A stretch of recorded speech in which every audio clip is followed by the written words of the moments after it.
friends and family of Sione. We are here on behalf of Post Haste North Harbour to grieve with you the loss of our colleague and Post Haste family member. We don't have much, but we have brought a little along with us and some Post Haste mementos to hopefully help the unforeseen circumstances. Much love to you all, Opa Atu from Post Haste.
Tonga ni kwani kita mesti yang ada deh ikan tu Fonua kita ambil ikan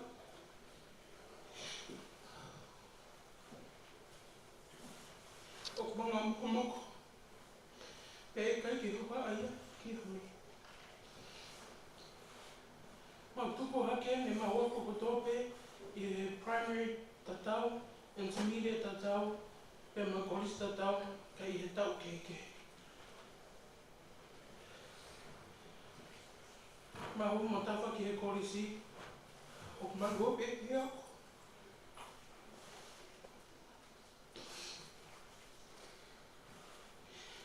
maluwe pamapas ito kipik pe mau mon ka pau buh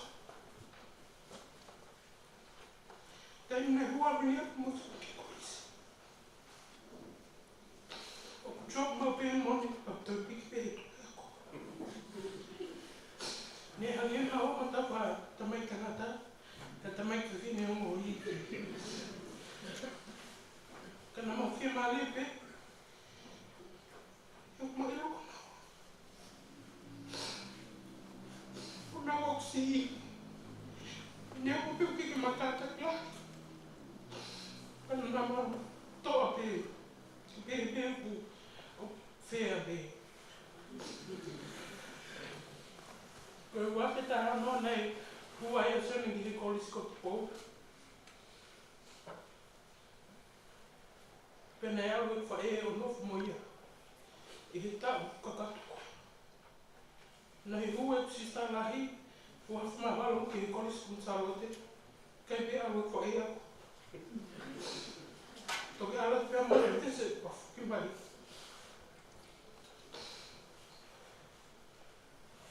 E koe tau koe o mau whewhorau ake pe, ko hine ko Sione. He koki mafu pe.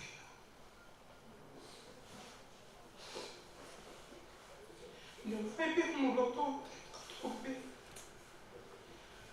E ko whitai pe ke atua, he taimi lahi ma whiohi. Nea wau pia Sione ko wha. Ka wate o anu ki he whare ko loa te ka whitu. O tā mai mau pe e teksu. Lako nako mea ka.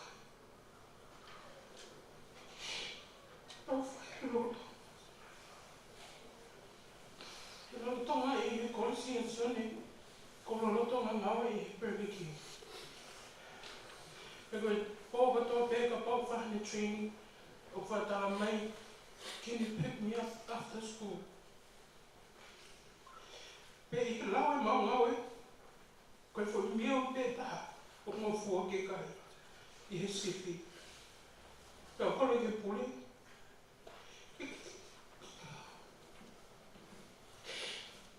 E ke ke ukai. O mio. Ko te unga. Ke kosi. Ke walo kai ke.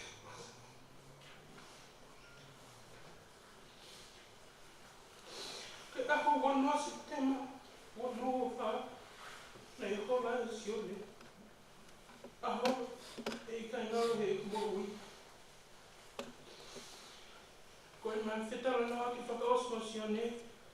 He pō whakaosi pe ia. Pea hiki atu he pongpongi hoko.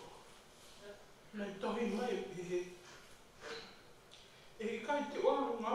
He pō. He te o maroro ki whakaosi. And he said, because training is important to me. Sione, he can't get rub off from a losino ke lava.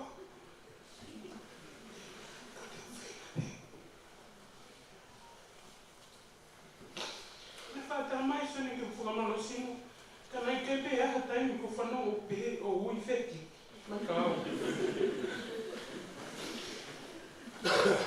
Ko ne awhai a upu ke tā mai, ko lope press up e taha ha'aho. E ose wike ko whi press up e whitu.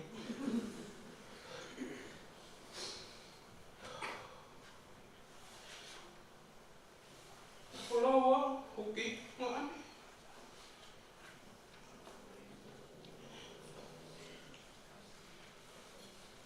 Whakangai o hanta. E I kai pia ha taimi he kumo ui. May you rest in God's loving arms. Aloha koe mo mafu. He ko whanga pe. Thank you for loving Sione and Alisi. And thank you for caring for us. I will love you forever. O whakama pe. Malo.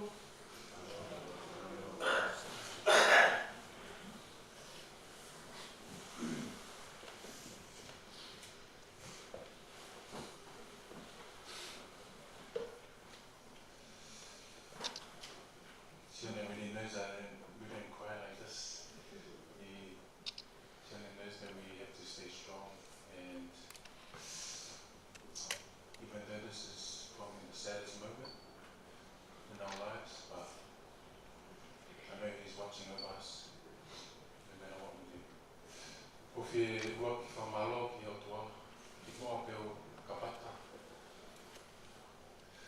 O ki e lea o kau ki e kuwhanonga mō toko ua. Maro whamini mo i kaunga mea o mō i hehi. Mō whaatu. Toko ua ko Sione. Ko Sione, ko toko taha ngane lei, anga vai, ofa, mō ngane lei. Ko toko taha ia, ta, ko ia, te walu ki ai, ka tēne hau ki a te au, i e taimi o ki ai, a tau ngahi mea, i e mō i o ku, ke mau, ke vai ai. Lahe ngahi manatu, nā ku vai mō toko ua. Sione, ko ke vete ki o loto. Fkeiki, ko tau ves manako me he toi tapu, ni tala mai, ko lava, no whai a mea, ke ia kalaisi, o ko ne whai. Whakaiwi au. Ko ia Sione, oua e hoha, te toka ngai ho mau whamiri, te whaka amua, ai manatu ko toa pē, o mau, mo koi o loto, o aku ki e kumai. Toka ai e merino, si o kowhanga Sione, o mowhatu, mo pē. Just finishing with the English version. My little brother Sione, Fonua, you have no idea how difficult this is for myself and our family. But I know you will be telling us to stay strong and just relax. You are like a best friend to me, not a brother, because we did basically everything together. You were never angry at me, but kept me in check every time I spoke to you. A memory that I remember vividly was when you, Lilo and I got picked to go to Australia for the Trans-Tasman Athletics. And what your parents realized that when Lilo went on her year, she came back home with no souvenir, nothing for everyone. And also for me, I came back with nothing. However, when you came back with gifts for everyone.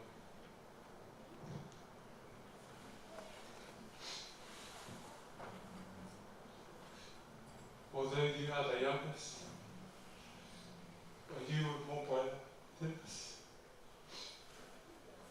and you care more for others than not yourself. So last Friday, the CrossFit Nofaba conducted a workout in honor for you, Sione. And I was telling myself that I also needed to do this workout as well. Even though I have a broken back, but you know me, we are katakila. We don't show physically, but we have the mindset to push. But I knew my brother would be telling me to never give up. But the recent messages that Sione sent me while I was in Brisbane, Australia, he said, bro, every workout I push and it feels like I'm gonna die, but I love it. This message from him brought me tears, because this is what he loved, and I'm sure he wanted to finish off strong on his last session last Friday. Sione, you've left us all with broken hearts, but I know you are at peace with the Lord. I can't thank my Uncle Dave for being the first one there after his last session. Ofatu to you all who have sent your condolences for the little brother. You will never be forgotten, Sione, and I'll make sure that whatever goes can trees. From now, I will do this all for you. No matter how difficult life is going to be. But you always keep me accountable. So I'll do this all for you, Sione. You're the best brother I will ever have. And thank you for all that you've done for our family. Take it easy, brother. I'll see you soon. Fuck.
pāne vai tapu.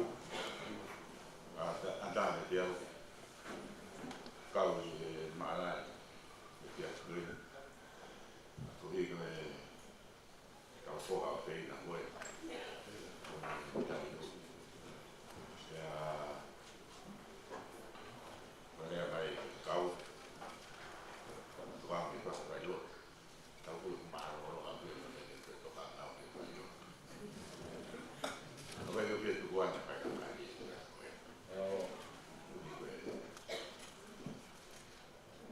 Lae ko tau ko whena koe. Koe re te tau kau isi. Te mai i mai en tem. Ina ki kua te ini. Te anu e ono no ua.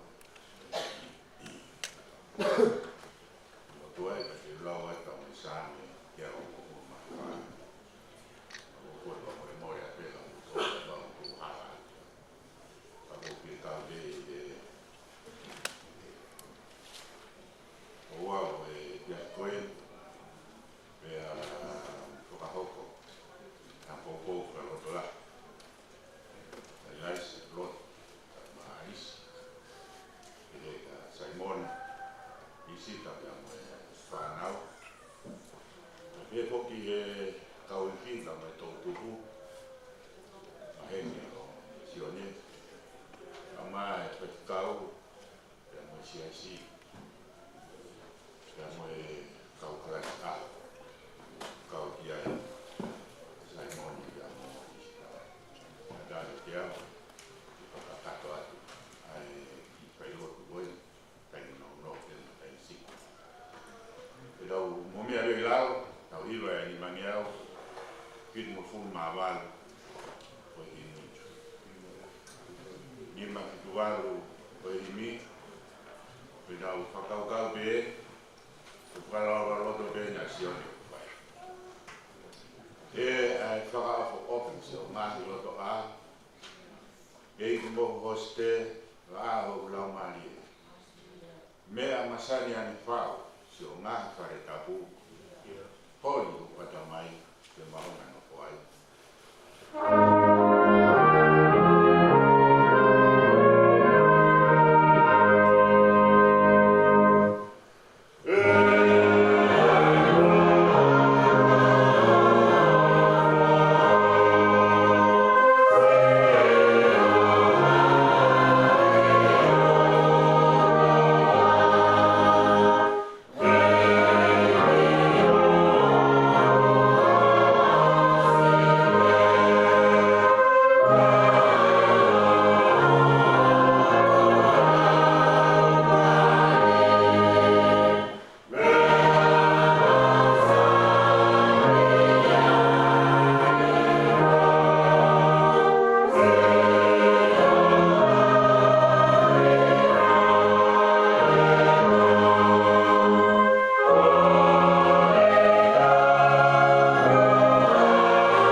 Fonua si o whare e he kreske he ke. Tape o vai o lai koe matapāla. Oh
wataha kau kau pe mo ya ia no mai pe mo he matapa e ko to ta mo ui so a mo mo fa amusia man puna i fare da bon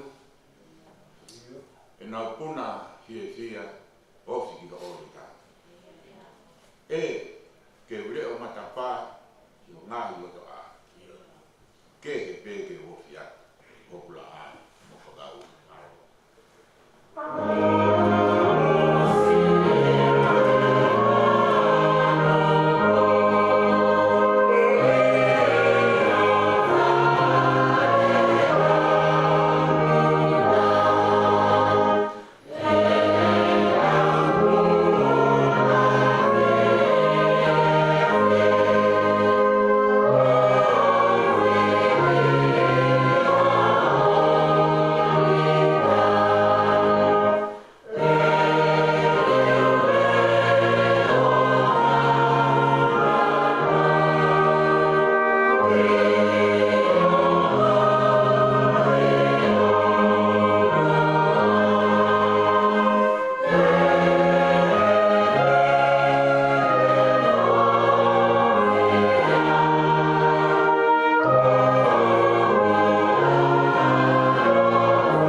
ko tau tui.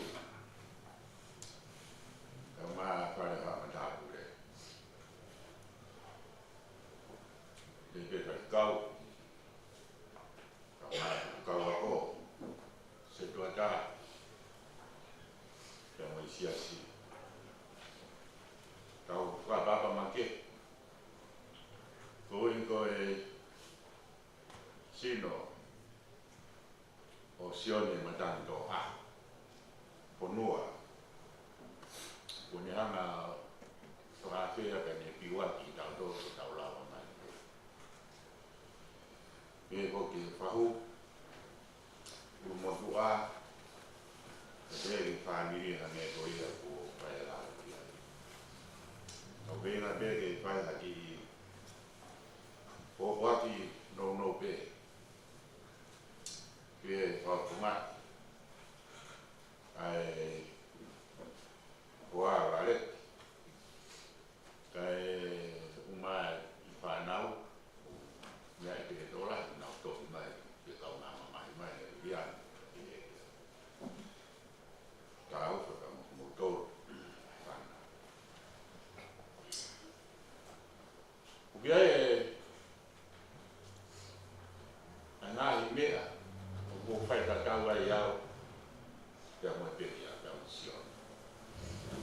Te wena, tala noa pehe e o wi nā tokon ki whakaloto la.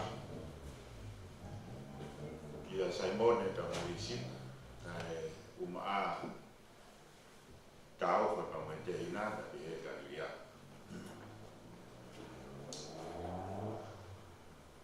Laisa ka mo alisi, pea mo e whaniri hana kotoa. Kura ko ki ai, le unea lahi ko whaita tawa e ka mai iko e ni. Ko la lahi ko ia, ko maheri mo ia I mau whanau, la lahi o mo mea ke fitu. E ere mo take te tanata, ki au toksi kau au, te take. O ko whaita tawa e mo Sione. Kai ke ngata ai, ko tāke te ka whoki ka uraki ia, ko au ai whoki ka ua. Ko Viriani, ai whoki ka uraki, ko Sione, ai whoki ka ua.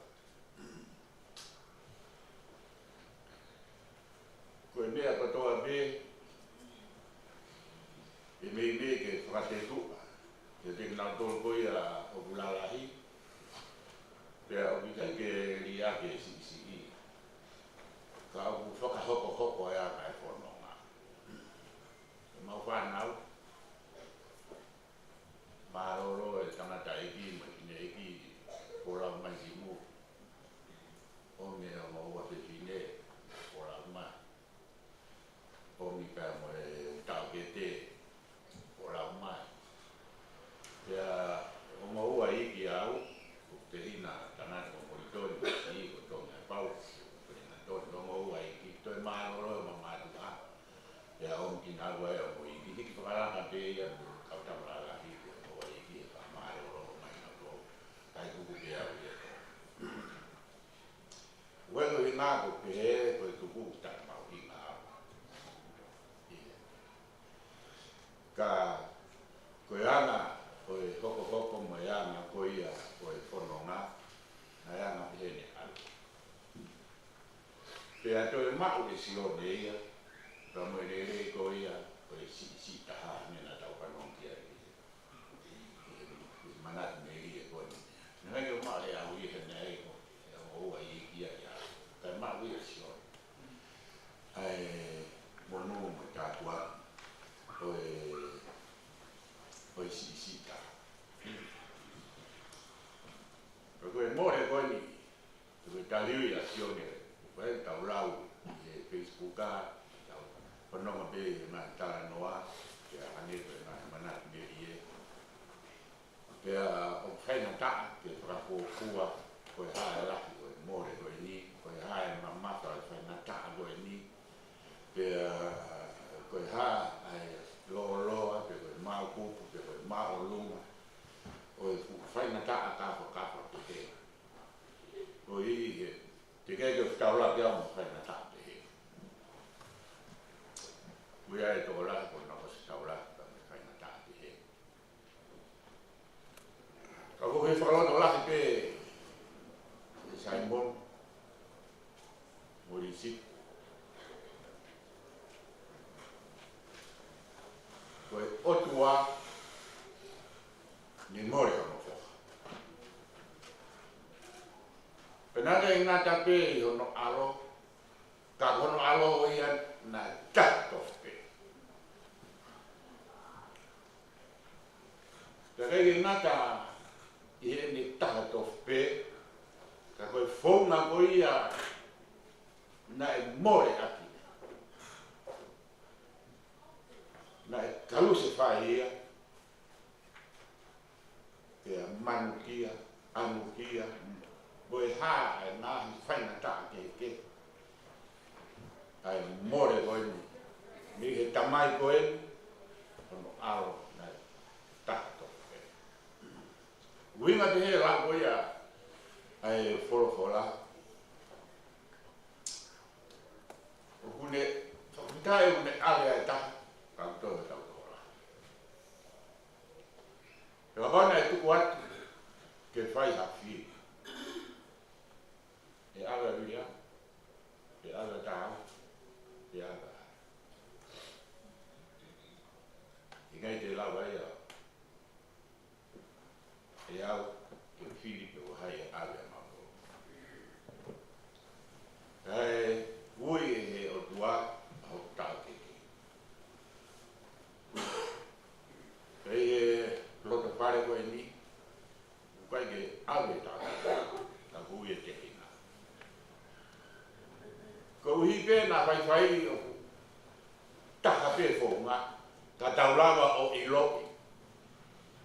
Ko mea e mate, e hoko hai, e hoko hai. Ka more, no whau ia. Mo ko hoa whakau, whakaanua mo pe ko pe tai. Ko loki, te ko aisi. E wae mea hai. Ka gope te he. Hai o tuaria, so ui, ai, tō tāa kua ni a Sione. Kui a, e tāmi kui a, ni heo. Pe koe whahinga Matangi, me whahinga Matangi tō aho te hengi. Ke tō aho, he ku kei aho, he kua pouri a risi ia pe amo lot. Tō aho e Matangi koe e ku kei siki. Sione. Ka wena tūra e Matangi o tō aho. Wangi e koe ni, me lau koe a sāmi na tau whanono. Nai kai, o te taki o tua, o tau hao, me he here koe ia, ai toko taha tūri mani. Here koe ni tau. Koe, Tari koe te whai Sione, o tau hen ma tō te tau tōru, koe tau whapetai lahi o tua, mai tau ofo, mai tau sifa na whata. Ko hihi kai ke te lawa, o te tō ma Sione kura ki ia, Fonua, o Fkeiki Sione. Ia koe tau lotu pēra tau tōru, kore he o tua, koe lau ena sāmi. Ua haku e vai e awi o whakalaka ia tau tō. Ka koe vai whaa o haku ke te lome kina ia tau tō, e lau koe sā. Ia ne pi, kai whake ta.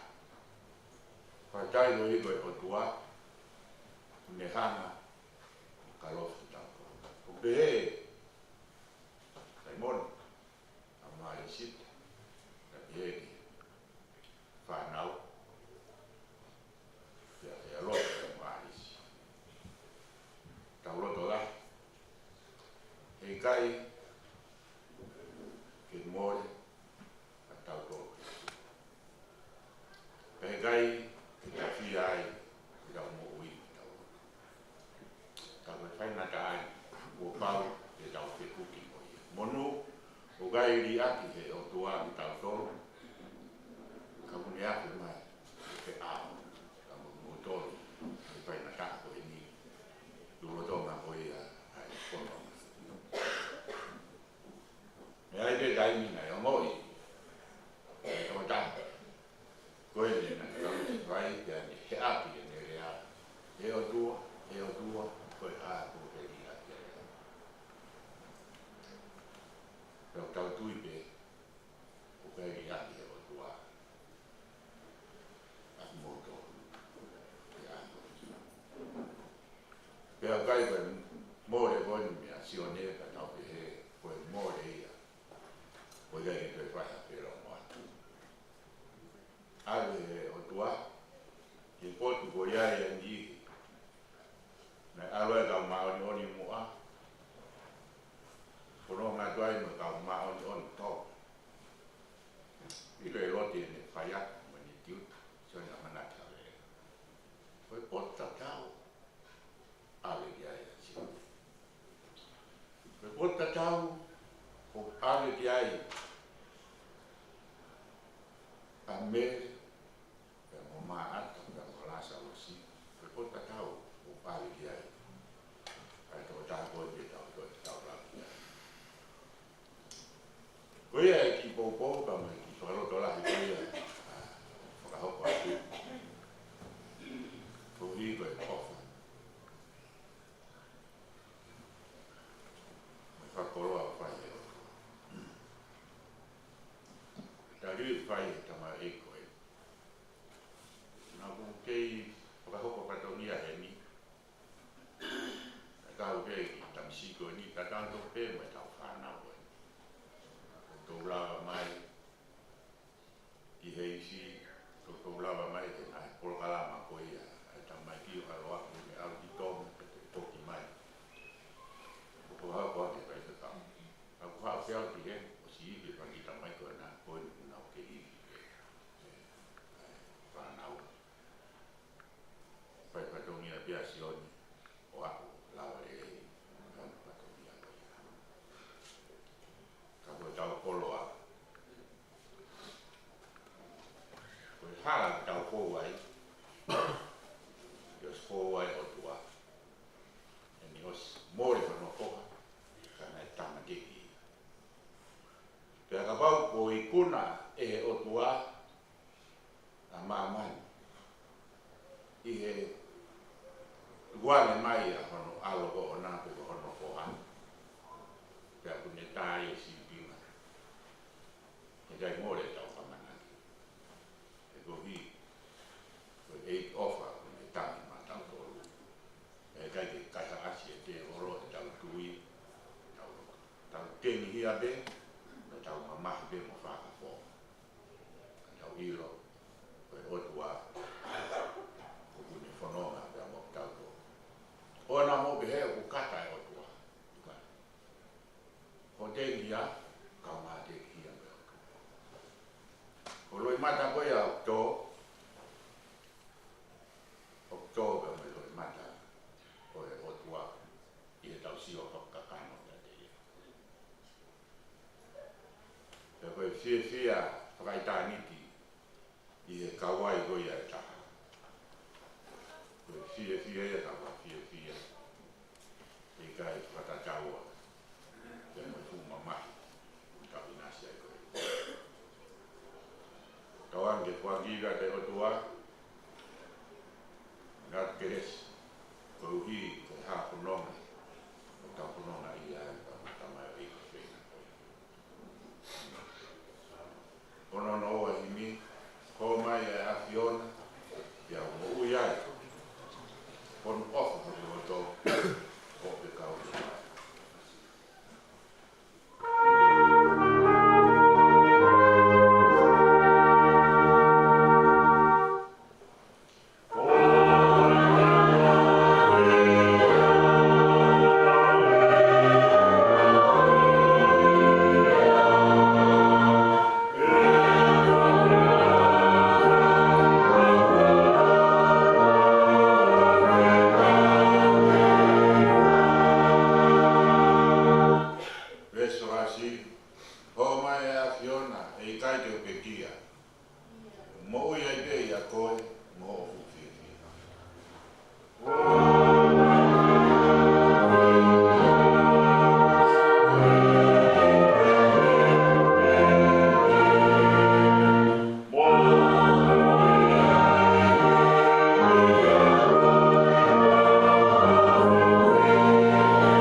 ati mai e a tio.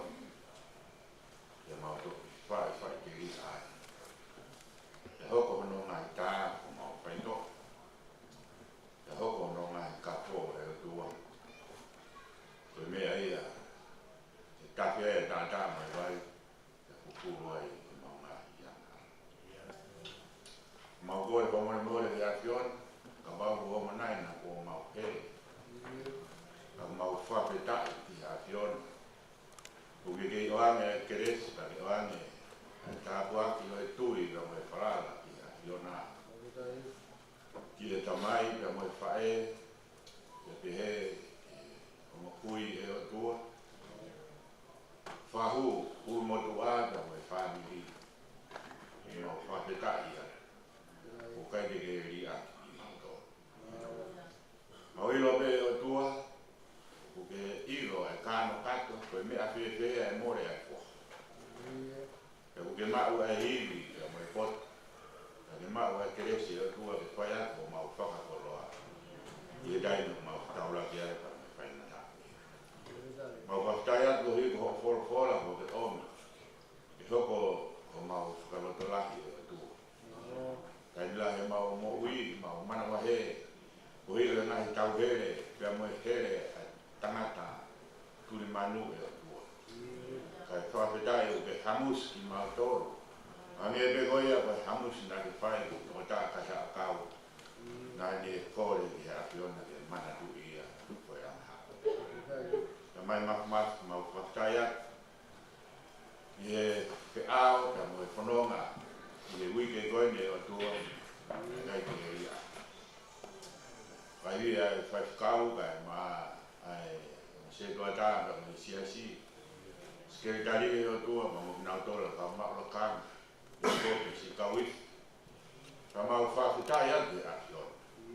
Teu ai hiwa e o tua koe o tariui ka henga ngā ue. Kai hoko ai teu e o tua. Ka koe whakakloa pe ia mo mea moni. Kai hene o tua ke whai ai hiwa. Koe tariui ai tamau i koe ni. Ia mau whakataya ki a tiona.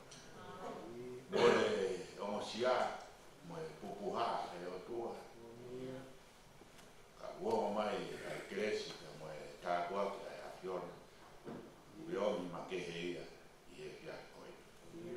Maurot mo tau tapat, ko i koe harfunonga o e kia koe, e kia kompomina e o tua.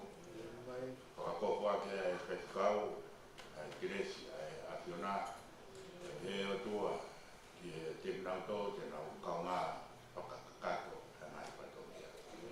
E mauloto kore, kau e te mautolo katoa mo mau i he, whakakato mau patongia, ko e tata aro, ko e po whaosko e uihenia e tamai eiki. Tau e whia e o tua, nai omo mo tare ni ti, whakalangi a tiona, i roto, whare koe.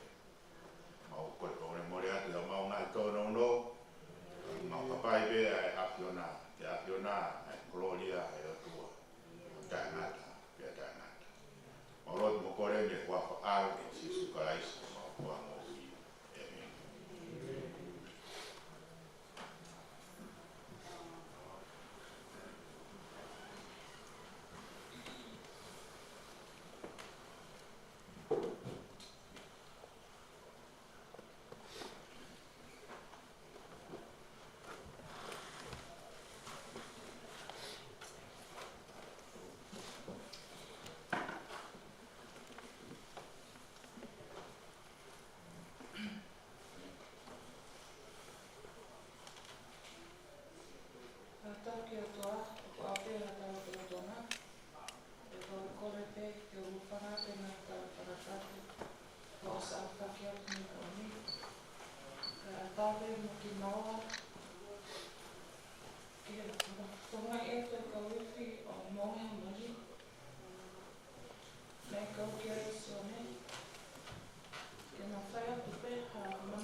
mena o manatu, peko aki mo Sione.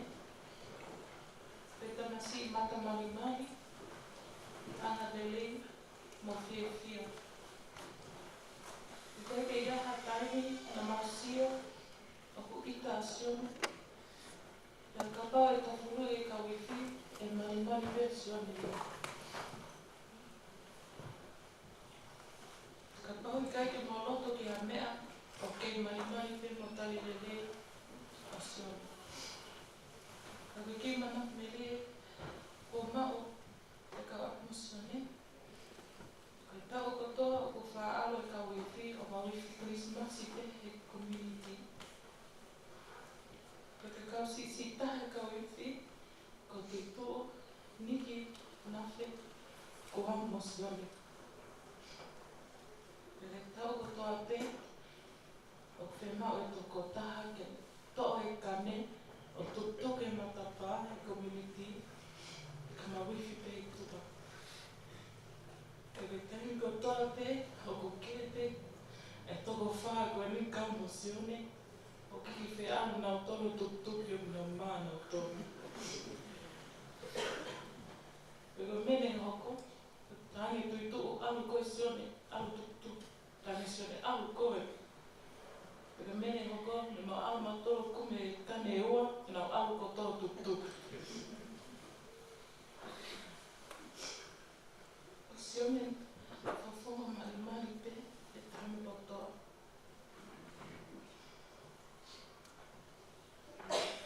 Ka ngahi a koe ki, o mau kata pe, because Sione would do something so funny. He tuku a koe whia ka mau kata pe mau tolu.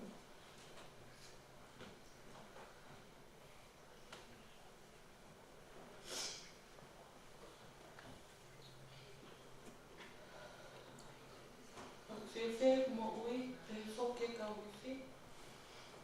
E mau mao toko ua, ka tunga ane.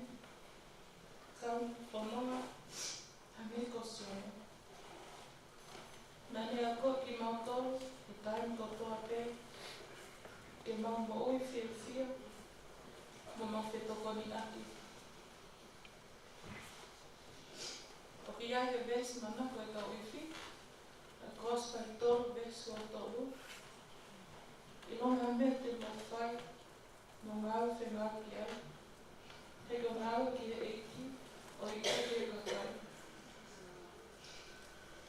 Thank you, Sione, for teaching us the importance of working for what we want and to never give up. You have finished your race and you have won. Ko osi, ko lava. E i kai ke ngana po whawhonga i a mautoro ha taimi. E ngara o pito ho ngahi ofa ko toa pe, na ke whaimai ke mautoro. We will miss seeing you. E taiwhi. I kai ke mo amanaki. Ko poaki whaka osi. That was your forever poaki.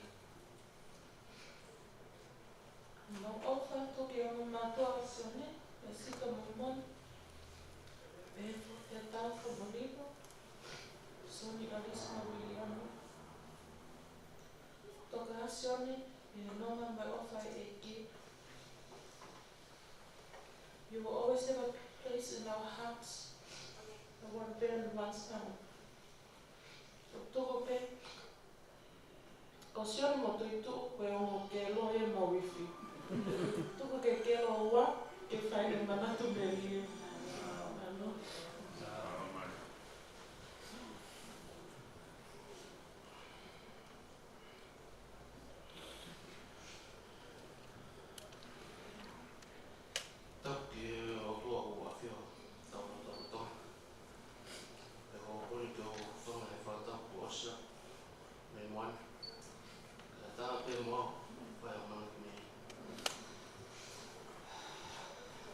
Sorry, I'll be sharing my memories in English, because Sione always said my English was better than my tongue.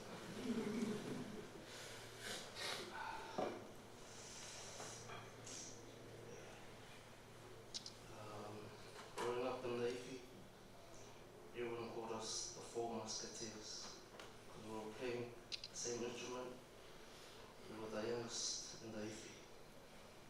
was Nafe, Nikki, me and Sione. Nikki was the youngest, and the rest of us were the same age, so we would always bully and make Nikki cry. So when one of us got a hiding, all four of us got a hiding. A funny story was we went and Nikki Takai at all the houses, and we got to one of Sione's aunties, and as we were playing, we were standing next to each other, and she walked up with a small matto, or tongue tapa. And mind you, me and Sione looked the same, both little girl, same build and same height. So not knowing who she was, she walked straight to me, wrapped the matto around me, and gave me a big hug, and said, "Off up, Sione." We both stopped playing and started laughing, because little did she know, Sione was standing right next to me, laughing while she went and sat down confused while we were both laughing. After every hiki takai, we would always check inside our shirts if we made $20, because we always went to McDonald's and Northshore to buy a share box. My older brothers, Fonua, Sione and Julie. Got to a point where we made a competition to see who ate the most, and the record still stands with 2 share boxes. I think that's why they changed the prices, because we were there every day. I remember when we used to stay in Northshore on Richardson, and we both had athletics that week for school. He told me if I was keen to train, and I said, yeah, of course. So we walked with our shot put and a discus and our backpack to take our puna fields. If we were lucky, Billa would always come and take us. We trained 2 weeks prior to the athletics.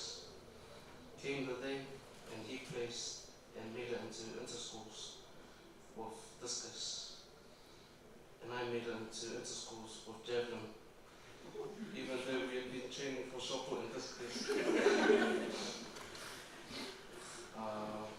One Wednesday night, Mum came home and she was talking with Sita after the Wednesday service.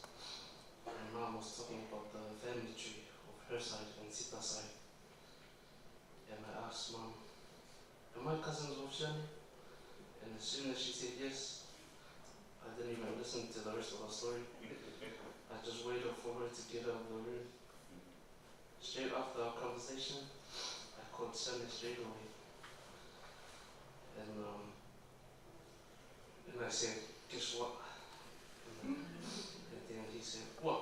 And I said, we're cousins. And he replied back with his favorite quote, what's up, cuz? The whole time growing up with my best friend, just to find out we're actually cousins. Sione was my boxing coach. I used to run or drive to his house from Beach Haven to Clifton. And we'd walk over to Red Line that was down the road. He was the first person to ever teach me how to punch properly. One night, we were walking back to his house, and he said, I want to have a proper boxing match in the ring, with a smile on his face. And he jabbed me on the chest and said, after I have my fight, you have yours straight after. Ever since then, I've been watching Mike Tyson videos on YouTube. That was his favorite boxer. We agreed and planned our future to go into the army. He'd go in as a plumber, and I'll go in as a builder. every Sunday we see each other. He'll always bring up how we'll travel and work at the same time and see all the countries he's never been to. We had our futures planned out, but God had better plans for Sione. Ofa Mone Sita, to the rest of our family, thank you for giving me a friend.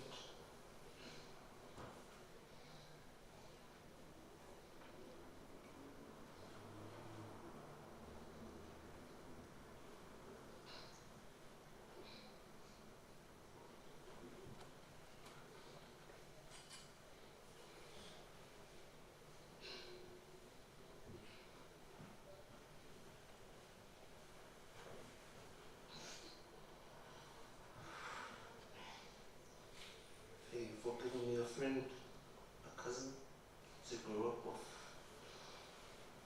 Sione, until that glorious day comes, look over your family at this hard time. These memories we made will still come through me till that day I die. I fuck the killer.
tahataha mai mo ki kānau, te whaiteha mai au media, ko hiwa tuma ane o hako. Ko hoki ngoa, ko mele nui aku ngoa, ko e tahinia o me laia, lahi a lisita. Nā ko maa whatoloa pia a Sione tamai te heko ke whae. Tā te hina kui e whae tamai. Tā te hina whae, lahi whae, hini whae. E ko Sione, mo oni pere a koe e taha koto, ko tangata mo i te e tia. Hau pe kataini, he plays a massive role in he mui o whanau. Ni he lahi taha ki he sisi. E koe ai Siasi me whamiri, kore pe whakamare koni, e whaka koe roaki at ki mautoro, ko tahine lahi e na kika, whika aua i ke me laia, ko misi ngā Sione, whika toro, auroi, whika wha a waret, a sisi taha, a Amerika. Kuafi taha ni mana e, tatau mai e ki mamana koni, e ko hisika mai hoko atu kono tau ke ki whanau, ka te tito ke ua iki. O kaupe mo Sione he baby sita ki whanau. Whakatai mere ata sita ke he tata ka mohe a meria ko are ko Sione na i tuku ai. Ni he api koni Richardson i Northshore, o hiki ai pia Ameria ki api koni pila, o whakahingo ai ni api koia koe Blue House. E o mamilo ai koe api koni mea sita no si o masai mone o uipe koe Blue House. E o nga rea taha kovi ki he Blue House he apia mia ea o whakahoko. O awa pe ki he ahoni, o kei arupe Ameria ki he Blue House. Ne lawa wiki engo tope ma whai ngā maari e ki hora ki ai. Hao katai ni o kore mai e lia ki a koe ka alpeno koe Blue House. Ko ia Sione. Ke masiva hoku tu, ke kamalo i ho o hei whanau.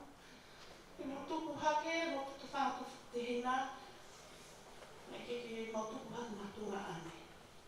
O Sione pe miliani ko pisati Chris and John, whanau a Sintawha, o whamatunga ane pe na motuku hake.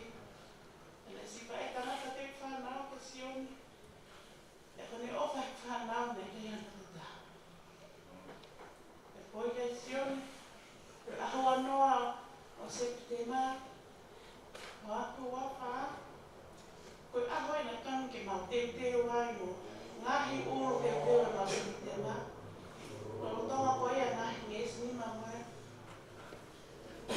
Whakaho warai ki mato e Sione, e mau tai ni hati mea. E koe Sione koe o whalahe ki te koe. Mālo nahi o whai whanau, he kai ngā roi e whanau, te kōreweke whanau, ke naurea tupe, wahana mana merie. Aope kon ki wholahe whanau, ke whiohi a Sione whanau, ao kataini, ne whawhanga ki nā tōru. E koe aro koe whoha mo Sione mo Wiriami, ke hane aia koe toe, ai ke ango ia horo. Wiriami ia, koe tamasi pāo. Koe whetupe woki ai whoki whawoki.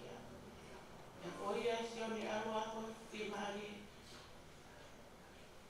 E aro spia me te Australia. Tuku peke aro mia ke Blue House. O hopa atu ni nofua no sai mone mo orisura. I whoka Alex. Kai kore peka kika ke whai ake haki le. Kai osi peko e mau ki maari me le kore peka kika ke whai haki ki.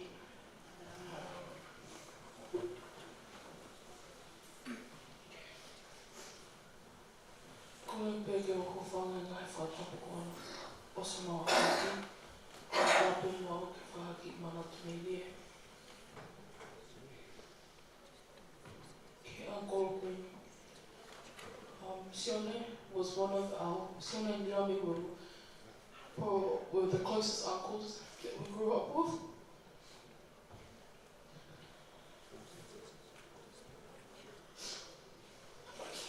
No, only was he my uncle, our uncle, he was also my band section leader when I was joining the band at church.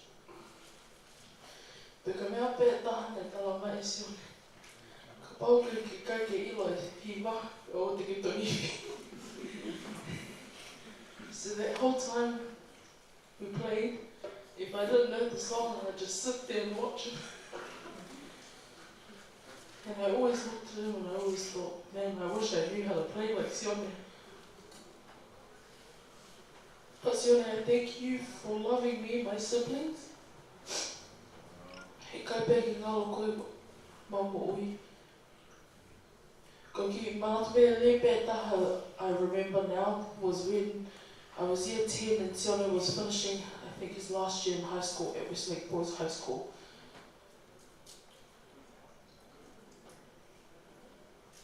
Not only was he my uncle, but he would message me and go, "Are you catching the bus today?" And I would reply back to him and say, "Yep, let's catch the bus." One time when we caught the bus, he told me, "Kiko, I want to give him something to eat." And I had no money, but he still said, "Let's go, don't worry, I'll shout." As by the time we got out of the bakery, we had to run because we nearly missed the bus to go to school. But Sione, I just want to say that I love you very much.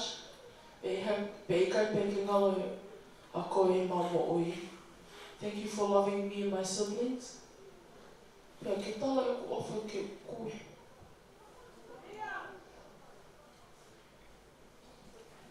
Again, thank you for loving us. Koe pe malo ofa.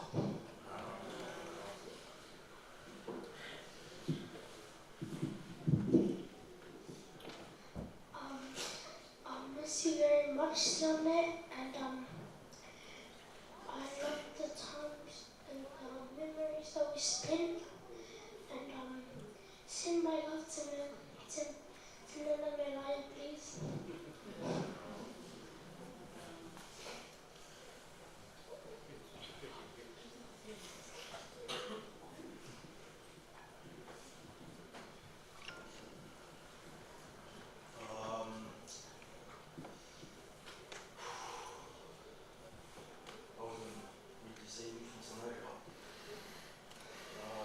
Sione, just want to say thank you for being a role model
Mau keles mawaha Fkeiki.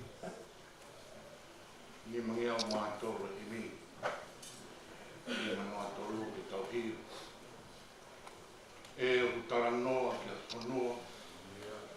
E api mana koa o e matua. Ni au mo lele ngahi potu unive. Pungani pe a eni ti koromo.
Matangi.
Ke pehe si so ke teia. Koe hao ke uia iau koe lelei. O ke gai hataha ku lelei. Ngā ka pē ki he o tua tōta. O ke ilo pē a ngā ke kau. O wa te ke whakapō. O ana ke pe awaki. O ana ke kaiha. O ana ke tukuaki. O ana ke whai kākā. Whakapāpa ki o tamai moho o whai. E tari ia o ne te hei ki a mataiki. Ko ngahi lao ko ia. Ko tau ki ai ko toa pē. Taru he ki tamasi. Pe he si o fia ia e si so. Nā ne ofa ki ai. O ne te hei ke te. Koe mea pē ta. O ko ke tō mui ai. Mōre pē. O whakatau atu. A mea ko toa pē o ke mahu. E whaki kono pa anga ke masiwa. E ai ha koroa. Whaoaki maau. I he raungi. Ia ke ha. Ia ke ha. O kau i hoku lahi. Amen. Pata moe. A whia tua i a tau. Hau hau ngai. Mata pati te whanau. O mai ka mo puna hau i. Mata pati ha mata puri. E o katapo ki he tanga ki whaikau o tu moe.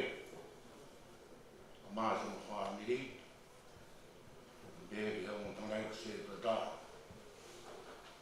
O e kai ma le tūhono kua pē. Katapo hendi whaikau tea maa rolo. O maa ka whaikau. Bēri mo tōko ta pē whaamiri. O mai ka aina ofka toa pē. Tau i he maru maru. O i otua i he te tini. Ma tau pati ki he urumotu a. Pē ki he whahu. Ma toka langi langi. O mea toka ei pē ahon. O mai mōre ke maru ni a te tala maru i Fonua. Pa mai loto. Na poke whainga maari e koe. Whai haki whakamaro, haki pōpō no pē. Me whai whakau pure, au mai kau whai whakau. Mai wahe ma ngā ua karani manaka. O whekau ngā mama. Mai wahe ma ngā